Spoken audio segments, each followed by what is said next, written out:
8 നോമ്പിൻ്റെ ഈ ദിവസങ്ങളിൽ പരിശുദ്ധ അമ്മയുടെ പ്രത്യക്ഷീകരണങ്ങളെക്കുറിച്ച് നമുക്ക് ധ്യാനിക്കാം. നമ്മുടെ അമ്മയായ പരിശുദ്ധ കന്യകാമറിയത്തിൻ്റെ അഭൗമമായ പ്രത്യക്ഷീകരണങ്ങളെ മറിയത്തിൻ്റെ പ്രത്യക്ഷീകരണങ്ങൾ അല്ലെങ്കിൽ മരിയൻ അപ്പറീഷൻസ് എന്ന് സഭ മനസ്സിലാക്കുന്നു. എല്ലാ പ്രത്യക്ഷീകരണങ്ങളിലും പരിശുദ്ധ അമ്മയ്ക്ക് മനുഷ്യകുലത്തിന് നൽകാൻ ഒരു സന്ദേശവും ഉണ്ടാകും.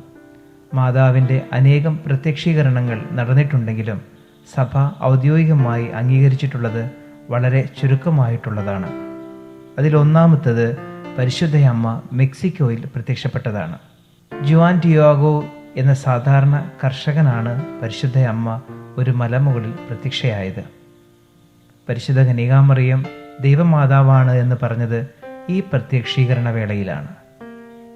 മെക്സിക്കോയിലെ പ്രത്യക്ഷീകരണത്തിലൂടെ വെളിപ്പെട്ട മാതാവിൻ്റെ രൂപത്തെ അവർ ലേഡി ഓഫ് ഗുഡാലൂപ്പെ എന്നാണ് പറയുന്നത്.